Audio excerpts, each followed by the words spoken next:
Hello children, how are you. इस video में मैं आपको वेस्ट वाटर स्टोरी के एमसीक्यूज यानी कि मल्टीपल चॉइस क्वेश्चंस समझाने जा रही हूँ। तो पहले आप खुद ट्राई करिए कि आंसर क्या होगा और फिर चेक करिए कि आपको कितना आता है। Let us start. Question number 1, water that is not fit for use. वो वाटर जो यूज करने के लायक नहीं होता उसे क्या कहते हैं? क्लीन वाटर, वेस्ट वाटर, या दोनों यानी कि क्लीन भी और वेस्ट वाटर, या नन ऑफ दिस, इनमें से कोई भी नहीं।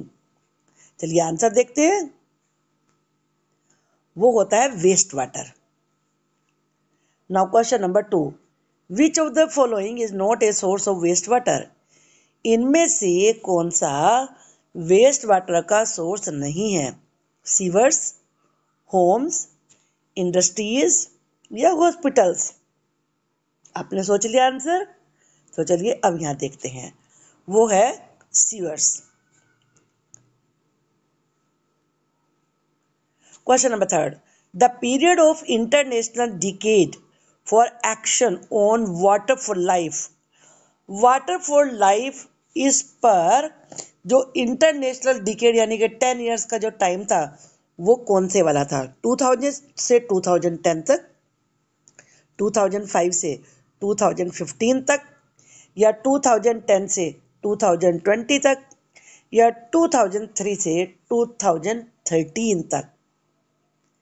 The correct answer is 2005 to 2015. The process of removing pollutants in water before it enters a water body. पानी के वाटर बॉडी में, किसी भी रिवर में, लेक में, सी में जाने से पहले जो वाटर में से उसके पोल्यूटेंट्स यानी कि जो पोल्यूट कर रहे हैं उनको जो दूर करने की प्रोसेस होती है उसे क्या कहते हैं? Cleaning of water, refining, filtering of water, या नन ऑफ दिस, इनमें से कोई भी नहीं। इसका आंसर है क्लीनिंग ऑफ वाटर। उसे पानी की सफाई कहते हैं। विच of the following is A part of inorganic impurities of the sewage. Sewage में जो इनऑर्गेनिक इम्प्योरिटीज होती है, अशुद्धता होती है, वो इनमें से कौन सा है? पेस्टिसाइड्स है, यूरिया है, फॉस्फेट है, या वेजिटेबल वेस्ट है? वो होता है फॉस्फेट। ये इनऑर्गेनिक इम्प्योरिटीज को अशुद्धता का पार्ट होता है। Waste water release by homes, factories, industries and other users. कि जो वेस्ट वाटर घरों से, फैक्ट्रियों से, इंडस्ट्रीज से या दूसरी जगह से आता है उसे क्या कहते हैं?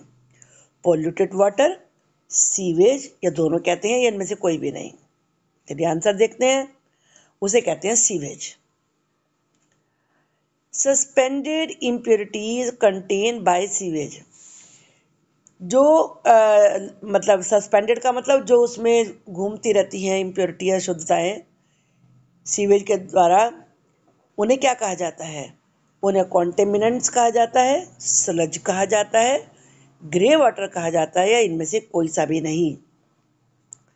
उसे कहते हैं कॉन्टेमिनेंट्स, यानी कि जो कॉन्टेमिनेट कर रही हैं। कॉन्टेमिनेट का मतलब होता है दूषित करना, खराब करना। A network of big and small pipes under the ground for waste water management. Waste water management के लिए जो जमीन के नीचे बड़े और छोटे पाइपों का जाल होता है उसे क्या कहा जाता है? सीवेज, सीवरेज, मैनहोल, या चैनल? उसे कहते हैं sewerage. Solid waste extracted during sewage treatment is known as. Sewage treatment के दौरान जो सॉलिड वेस्ट निकाला जाता है उसे क्या कहते हैं? सीवेज कहते हैं, स्लज कहते हैं, बायोगैस कहते हैं, या कॉन्टिमिनेंट्स कहते हैं? चलिए देखते हैं। उसे कहते हैं sludge. Which portion of WWTP retains large objects like rags, sticks, etc.? जो वेस्ट वाटर ट्रीटमेंट प्लांट होता है जिसे WWTP कहते हैं, उसके दौरान जो बड़ी बड़ी चीज़ें होती हैं जैसे कपड़े पुराने, स्टिक, छड़ियाँ वगैरह, वो रोक ली जाती हैं। तो उन्हें क्या कहा जाता है? बार स्क्रीन कहते हैं, स्लज कहते हैं, या सेडिमेंटेशन टैंक कहते हैं, या सीवरेज कहते हैं। चलिए देखते हैं क्या कहते हैं। उसे कहते हैं bar screen. Name the scraper that remove solids like फोस्ट from the waste water. Waste water में से जो सॉलिड को रिमूव करता है उसे क्या कहते हैं? स्कीमर कहते हैं, स्लज कहते हैं, टैंक कहते हैं, या ये तीनों कहते हैं। उसे कहते हैं sludge. The requirement that removes floatable particles from waste water. जो तैरने वाले पार्टिकल्स को वेस्ट वाटर से हटाए उस इक्विपमेंट को क्या कहते हैं? स्लज, बार स्क्रीन, स्कीमर, या सेडिमेंटेशन टैंक कहते हैं। यहाँ इक्विपमेंट की बात हो रही है, उसे कहते हैं स्कीमर।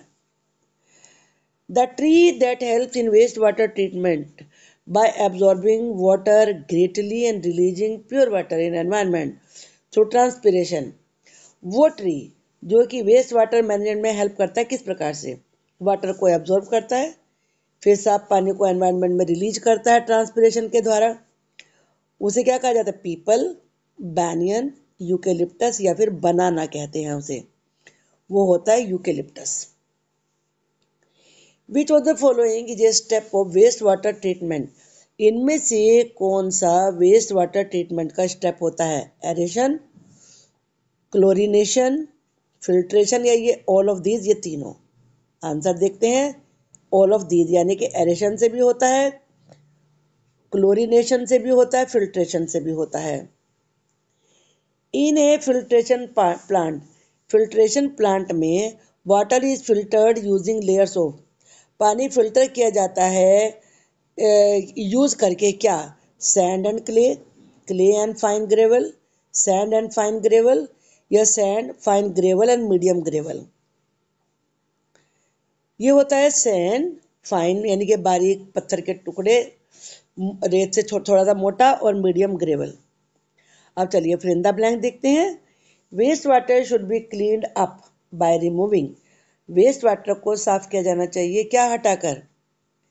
ये पोल्यूटेंट्स को हटाकर। Some factors responsible for the increasing scarcity of fresh water. कुछ कारण जो कि फ्रेश वाटर की स्केर्सिटी कहते कमी को बढ़ा रहे हैं, वो कौन से हैं? वो हैं पोल्यूशन, पॉपुलेशन ग्रोथ, जनसंख्या का बहुत बढ़ जाना, पोल्यूशन, और तीसरा है मिसमैनेजमेंट यानी कि पानी को मिसमैनेज करना। जनसंख्या बढ़ रही है, प्रदूषण बढ़ रहा है, और गलत तरीके से मैनेज नहीं किया जा रहा है वाटर को। तो ये तीनों कारण हैं। The general assembly of the proclaimed the period 2005 to 2015 as the International Decade for Action on Water for Life। General assembly ने 2005 से 2015 तक के 10 सालों को इंटरनेशनल डिकेड डिक्लेयर किया वाटर फॉर लाइफ के लिए। तो ये जनरल असेंबली किसकी है? ये है यूनाइटेड नेशन की। Sewage is a waste. Sewage waste होता है किसका? लिक्विड वेस्ट होता है ये, सॉलिड नहीं, लिक्विड होता है। Sewage contain some organic impurities. Sewage में कुछ ऑर्गेनिक इम्प्योरिटीज होती हैं, जैसे ऑयल है, और क्या होता है? यूरिया, ह्यूमन फेकेस यानी कि पोटी, और animal waste. Air is pumped into the clarified water to help bacteria to grow. पानी को पंप किया जाता है क्लैरिफाइड वाटर में किसकी? बैक्टीरिया को ग्रो करने में हेल्प करने के लिए। कौन से वाले बैक्टीरिया को? ये होते हैं aerobic. The full form of WWTP is. WWTP की फुल फॉर्म क्या होती है? Waste water treatment plant. Sewage causes, sewage से पोल्यूशन होता है, किस प्रकार का होता है? वाटर पोल्यूशन और soil pollution. Activated sludge mainly contains water. जो एक्टिवेटेड स्लज होता है उसमें मेनली वाटर होता है, और क्या होता है? माइक्रोब्स होते हैं। जो ड्राई हुआ स्लज होता है उसको यूज किया जाता है किस रूप में? मैन्योर, खाद के रूप में। अब ट्रू फॉल्स देखते हैं। Waste water is suitable for drinking purpose. Waste water drinking के लिए सुटेबल होता है? बिल्कुल भी नहीं, फॉल्स। वो तो क्लीन वाटर होता है। Waste water can be revised. Waste water को रिवाइज किया जा सकता है, ये बिल्कुल सही है। उसे प्योरीफाई करके फिर यूज किया जा सकता है जब वो ट्रीटमेंट हो जाता है उसका। Clean water is available for every person. Clean water हर आदमी के लिए अवेलेबल है? नहीं, क्लीन वाटर तो बहुत कम है, इसीलिए वेस्ट नहीं करना चाहिए। Pollution is one of the factors of the increasing scarcity of fresh water. Pollution fresh water की बढ़ती हुई कमी का एक मेन कारण है। यस, ये बिल्कुल सही है। World water day is celebrated on 22 March every year. हर साल 22 मार्च को वर्ल्ड वाटर डे मनाया जाता है, ये सही है। Cleaning of water is also known as sewage treatment. पानी को साफ करने को सीवेज ट्रीटमेंट भी कहते हैं। यस, बिल्कुल सही। Sewage is waste water. Sewage waste water होता है? यस, सही, true. The water that washes off the road and roof tops is fit for drinking. पानी जो सड़कों पे बह के चला जाता है और छत से बह के चला जाता है, बह जाता है, उसे वो पीने के लिए ठीक होता है? नहीं होता, false. Sewage contains many harmful substances. Sewage में बहुत सारे हानिकारक सब्सटेंसेज होते हैं which are known as sewerage, जिन्हें सीवरेज कहते हैं, ये फॉल्स है। From waste water skimmer remove the floating particle like oil and grease. Waste water में से जो स्कीमर होता है वो ऑयल और ग्रीस जैसे फ्लोट करने वाले पार्टिकल्स को हटा देता है। बिल्कुल सही है ये। Where underground sewage systems and refuse disposal systems are not available. जिस जगह पर अंडरग्राउंड सीवरेज सिस्टम और रिफ्यूजल डिस्पोजल सिस्टम अवेलेबल नहीं है, the high cost on site sanitation system can be adopted. वहाँ पे ज़्यादा कॉस्ट लगने वाला ऑन साइट सैनिटेशन सिस्टम चलाया जा सकता है। फॉल्स है ये। The activated sludge is about 94% water. जो एक्टिवेट किया हुआ स्लज होता है वो 94%, तो उसमें पानी ही होता है। फॉल्स है ये। Dried sludge is use is manure. जो सूखा हुआ स्लज होता है वो खाद के रूप में प्रयोग किया जाता है। ट्रू है ये। After cleaning the sewage, sewage साफ करने के बाद it is directly use by humans, तो उसे आदमी यूज कर सकते हैं, ये फॉल्स है। Nutrient rich sewage water support the growth of algae. जो न्यूट्रिएंट रिच सीवेज वाटर होता है उसमें एल्गी की ग्रोथ अच्छी होती है, ये बिल्कुल सही है। अब हम मैचिंग करते हैं। यहाँ ये दिए हुए हैं और इनको हम आंसर ही डिस्कस करेंगे क्योंकि इतनी बड़ी स्क्रीन एक साथ दिखाना थोड़ा सा मुश्किल हो जाता है। चलिए देखते हैं। ऑर्गेनिक इम्प्योरिटीज क्या होती हैं? Herbicides and pesticides. जो हर्ब को मारने वाले जो भी वो होते हैं केमिकल्स, और पेस्ट को मारने वाले। WWTP क्या होता है? सीवेज ट्रीटमेंट होता है। इनऑर्गेनिक इम्प्योरिटीज क्या होती हैं? नाइट्रेट्स और फॉस्फेट्स।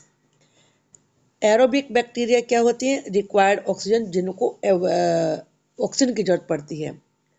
और वर्मी प्रोसेसिंग टॉयलेट कौन से क्या है? अर्थवर्म को कहते हैं। बार स्क्रीन क्या होती है? रिमूवल ऑफ लार्ज ऑब्जेक्ट, जो बड़े बड़े चीज़ों को हटाती है वेस्ट वाटर में से। क्लोरीन एंड ओजोन क्या होते हैं? डिसइंफेक्ट वाटर, वो पानी को डिसइंफेक्ट कर देते हैं। एनॉर्बिक बैक्टीरिया क्या होता है? डीकम्पोजिस स्लज, वो स्लज को डीकम्पोज कर देता है। लास्ट स्टेज ऑफ WWTP क्या होती है? केमिकल ट्रीटमेंट होता है। फर्स्ट स्टेप ऑफ WWTP क्या होता है? फिजिकल ट्रीटमेंट होता है। आई होप कि आपको ये इस बुक का जो आखिरी चैप्टर है अच्छे से समझ में आ गया होगा। आपको अच्छा लगा है तो मुझे ज़रूर आप कमेंट बॉक्स में लिख के बताएं, और मैं आगे भी आपके लिए इसी प्रकार की अच्छी अच्छी वीडियो बनाती रहूँगी। Thank you.